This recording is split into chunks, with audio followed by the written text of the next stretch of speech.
5월 14일 탭스 출제 예측입니다. 약 2년간의 기출문제 전 문항 데이터를 기반으로 반복되는 출제 패턴을 짚어드릴 건데요. 특히나 최근 시험에 더 부각된 특징들 위주로 짚어드리겠습니다. 어디까지나 과거 데이터를 기반으로 가장 가능성 높은 것들을 짚어드릴 뿐, 출제자 기분에 따라서 매 시험 편차가 매우 크기 때문에 실제 출제 여부를 보장해드릴 수는 없고요. 먼저 청해는 일단 최근 들어서 기존에 출제되었던 문제들이 아주 약간만 변형되어서 거의 완전히 동일하게 출제되는 문제들이 많았다는 겁니다. 4월 16일 3번 사무실에 펜 다 떨어졌다 라는 문제는 4월 2일 12번 주방세제가 다 떨어졌다 라는 대화와 거의 비슷하게 흘러갔었고요. 4월 16일 21번 새 인턴한테 회사 둘러봐 주겠다 라는 대화는 4월 2일 11번과 2월 26일 11번 이렇게 거의 3번이나 동일하게 출제되었고요. 4월 16일 23번 SNS로 회사 욕하는 글 올린 직원에 대한 대화는 3월 26일 22번 4월 16일 24번 전공 바꾸고 싶다라는 대화는 3월 12일 24번과 4월 2일 14번 카피 머신 고치지 말고 그냥 새로 사자라는 대화는 12월 4일 12번 커피 머신으로만 바뀌어서 동일하게 출제되었습니다. 자, 이렇게 거의 동일한 문제가 출제된다라는 말은 저희가 매 시험 올려드리는 이 기출문제 전문항 해설 강의를 꼼꼼히 수강하셔서 이전에 출제되었던 문제를 확인하는 게 이번 시험에도 도움이 될 수 있다라는 걸 의미하겠죠. 자, 다음 두 번째 파트 1,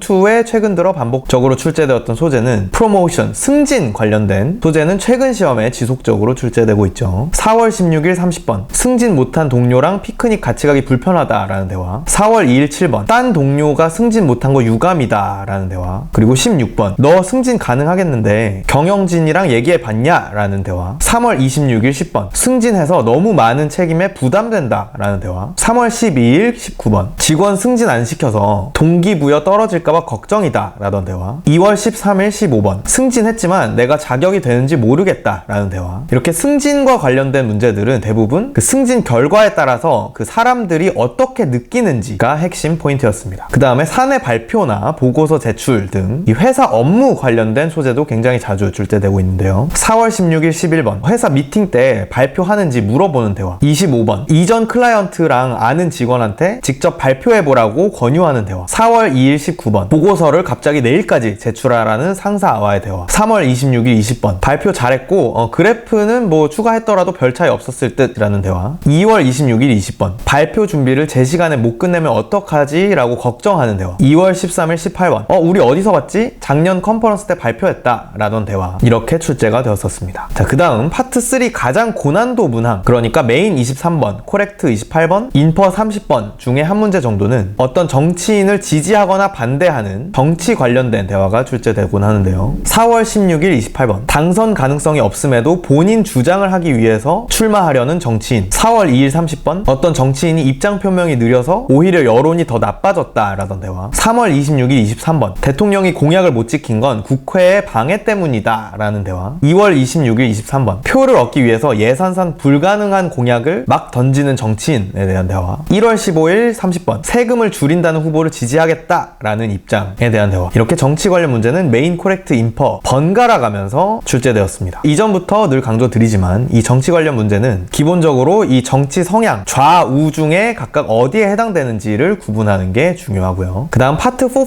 코렉트 문제 중 한 문제 정도는 식당이나 서비스의 메뉴나 어떤 이벤트 순서를 나열하는 지문이 출제되곤 합니다. 4월 2일 33번 루프탑 파티의 티켓 가격을 나열하는 지문, 3월 26일 33번 마트 고객센터 전화의 안내 번호를 안내하는 지문, 37, 38번 첫 번째 긴 지문에는 스포츠 경기용 도시락 파티팩 광고 지문, 2월 26일 33번은 축구 경기 전후로 이벤트 공지글, 2월 13일 37, 38 첫 번째 긴 지문에는 피자집 메뉴 광고, 1월 15일 34번은 술집 해피아워 메뉴 나열하는 지문들이 출제되었습니다. 이런 메뉴 이벤트 지문이 나올 경우에는 일단 지문 내용 자체는 어렵지 않기 때문에 각 메뉴별 특징을 서로 매칭만 잘하면 풀 수가 있고요. 다른 특징과 엮어서 낚시하는 함정선지만 주의하시면 되겠습니다. 다음 독해의 경우는 우선 최근 들어서 점점 더 이 정답 선택지의 돌려 말하기를 단순 동의어가 아니라 의미상으론 일관됐지만 아예 다른 단어로 돌려 말하는 경우가 많아지고 있는데요. 4월 16일 7번은 dumb down for general fan, 어떤 게임을 대중 수준에 맞게 난이도를 낮췄다라는 표현을 simplified version, 단순화된 버전으로 돌려 말했고요. 4월 2일 4번 verbal and mathematics ability, 언어 수학 능력을 cognitive function, 지적 기능으로, 18번 Uranus, 천왕성이라는 구체 구체적인 명사를 another planet, 또 다른 행성이라는 일반적인 명사로 3월 26일 21번 bomber and fighter라는 전투기 역할을 more than one combat role, 하나 이상의 어떤 전투 역할이라는 표현으로 22번 stock A with B, 정부가 A를 B로 채우다라는 표현을 managed by, 정부가 관리한다 라는 표현으로 3월 10일 16번 unattractive, 어떤 사물이 매력적이지 않다라는 표현을 discouraged from using, 사람들이 그 사물을 잘 안 쓰게 되었다라는 표현으로 2월 13일 19번 winning at all costs, 이기는 데에만 신경 쓰는 분위기를 focused on competition, 너무 경쟁에만 치우쳐져 있다라는 표현으로 돌려 말하곤 했습니다. 그러다 보니까 이 정답 선택지, 이 돌려 말하기를 체크하실 때는 단순히 동의어인지 매칭을 넘어서 의미상 일맥상통하는지까지 확인하셔야겠고요. 그 다음 correct 유형에는 여느 때처럼 과학 전문 용어 여러 개를 서로 특징들을 구분하는 문제가 계속해서 출제되고 있습니다. 4월 16일 19번 파란색 색소 분자가 적 양배추에서 극소량이 발견되었다라던 문제. 4월 2일 18번은 천왕성의 궤도가 예상과 달라서 해왕성을 발견하게 되었다라던 문제. 3월 26일 22번은 어떤 침입종이 호수의 물고기를 감소시킨다라던 문제. 3월 12일 22번에 또 똑같이 침입종이 호수 생태계에 미치는 영향에 대한 문제. 그리고 네 번째 긴지문에는 설탕과 기억력의 상관관계에 대한 실험. 2월 26일 22번은 문어 독이 작용하는 원리에 대한 초고난도 문항이 출제되었고요. 또 2월 13일 22번에도 빨간 머리들의 통증의 역치에 대한 초고난도 문항이 출제되었습니다. 이렇게 전문용어 구분하는 문제에도 역시나 이 전문용어들을 미리 알고 있어야 될 필요는 전혀 없고요. 배경 지식을 요구하지 않기 때문에 어디까지나 그 지문에 나와 있는 이 전문용어와 그 설명을 서로 잘 매칭해서 정답을 고르시면 됩니다. 다른 특징이랑 엮은 선택지를 주의하시면 되겠고요. 다음 correct infer 중에 고난도 문항, 주로 20에서 22번이나 24, 25번 중에 한 문제 정도는 정치 관련 문제들이 한 문제씩 꾸준히 나오고 있습니다. 4월 2일엔 infer 25번 소련 체제 전복에 팩스가 큰 역할을 했다라는 문제. 3월 26일 infer 23번 시의회에 월급을 올렸는데 예산 자금을 시민들한테 요청하기가 좀 모순된다라던 문제. 3월 10일 infer 24번 국회 진보당이 다수 의석이라는 초고난도 문제. 2월 26일 infer 24번 시장이 정치인 후보를 지지하지 않겠다라던 문제. 2월 13일 correct 20번은 레이거노믹스 정책에 대한 설명 문제. 그리고 바로 직전 4월 16일 시험에는 네 번째 긴지문으로 출제돼서 correct 두 문제나 출제되었었고요. 청해와 마찬가지로 이런 정치 관련 문제들은 이 좌우 방향 어디에 해당되는지를 구분하시면서 푸시는 게 좋습니다. 자, 그 다음 독해청의 공통적인 특징으로는 이전부터 계속 반복적으로 강조하면서 말씀드렸던 정답 선택지 돌려 말하기와 그 시작점이 되는 지문 단어들은 생소한 단어보다는 저희가 제공해드리는 이 빈출 단어일 확률이 높다라는 것인데요. 아무래도 지문 전체에는 생소한 단어가 많이 나오는 게 탭스 시험이지만 그 중에서도 이 정답의 힌트가 되는 단어들이나 정답 선택지에 쓰이는 단어는 좀 익숙하고 많이 쓰이는 단어에서 출제하는 경향이 있다라고 볼 수 있겠습니다. 따라서 시험 전까지는 너무 당연하게도 이 각 점수대별 빈출 단어만큼은 최대한 완벽히 숙지하고 시험장에 가시길 권장해 드리고요. 다음 시험 당일 도중에 만약에 단어가 익숙한 선택지와 단어가 매우 생소한 선택지 두 개 중에서 헷갈릴 경우에는 아무래도 확률적으로 익숙한 단어가 포함된 선택지가 정답일 가능성이 높겠죠. 물론 확률이 그럴 뿐 무조건 쉬운 단어가 있는 선택지가 정답이다 라는 건 아니고요. 그 다음 매 시험 평균 최소 한 문제 정도씩 출제되는 빈출 소재들을 짚어드리면 우선 항상 꾸준하게 가장 많이 출제되는 건 동식물, species, 종에 대한 설명을 하는 지문이 거의 매 회차 출제되고 있습니다. 4월 16일 청해 31번, 독해 6번, 25번. 4월 2일 청해 31번, 독해 23번, 네 번째 긴지문. 3월 26일 청해 두 번째 긴지문, 독해 5번, 17번, 22번, 세 번째 긴지문. 3월 12일 청해 32번, 독해 14번, 22번. 2월 26일 청해 34번, 독해 22번. 2월 13일 청해 34번, 독해 3번, 12번에 출제되었고요. 이 동식물 설명 지문들도 과학 전문 용어 문제들과 같이 배경 지식은 요구하지 않기 때문에 이 종에 대해서 지문에서 설명된 내용들만 서로 구분하면서 푸시면 됩니다. 다음 부동산 관련 지문이 주기적으로 특정 기간 동안 몰아서 나오는 경향이 있는데요. 8월 7일 청해 34번, 9월 4일 청해 35번, 9월 11일 청해 30번, 독해 21번, 10월 2일 독해 24번 이렇게 8월부터 10월까지 연달아서 나오다가 한동안 안 나왔었는데요. 그러다가 2월 13일 청해 35번, 2월 26일 청해 36번, 3월 12일 청해 첫 번째 긴지문, 4월 2일 독해 첫 번째 긴지문, 4월 16일 청해 29번 이렇게 2월부터 연달아서 출제되고 있습니다. 그 다음 기업, 회사 내에서 인사조치 혹은 발령에 대한 지문도 마찬가지로 특정 기간 동안 몰아서 나오는 경향이 있는데요. 7월 17일 청해 35번, 독해 5번, 21번, 8월 7일 독해 5번, 8월 21일 청해 첫 번째 긴지문, 9월 11일 청해 첫 번째 긴지문, 이렇게 7월부터 9월까지 연달아서 출제되다가 한동안 안 나왔었는데 2월 26일 청해 30번, 독해 21번, 3월 12일 독해 두 번째 긴지문, 3월 26일 청해 18번, 독해 19번, 4월 16일 청해 33번, 35번 첫 번째 긴지문, 독해 21번, 이렇게 2월부터 연달아서 출제되고 있습니다. 그 다음 스포츠 경기, 특히 복싱과 관련된 지문은 최근 들어서 거의 매 회차 늘 한 문제 정도씩은 출제되고 있는데요. 4월 16일 청해 36번, 독해 20번, 3월 26일 청해 29번, 31번 첫 번째 긴지문, 독해 네 번째 긴지문, 3월 12일 청해 10번, 36번, 독해 2번, 6번, 19번, 2월 26일 청해 33번, 독해 네 번째 긴지문에 출제되었습니다. 그 다음 최근 들어서 SNS나 온라인 스트리밍 플랫폼 관련된 문제들이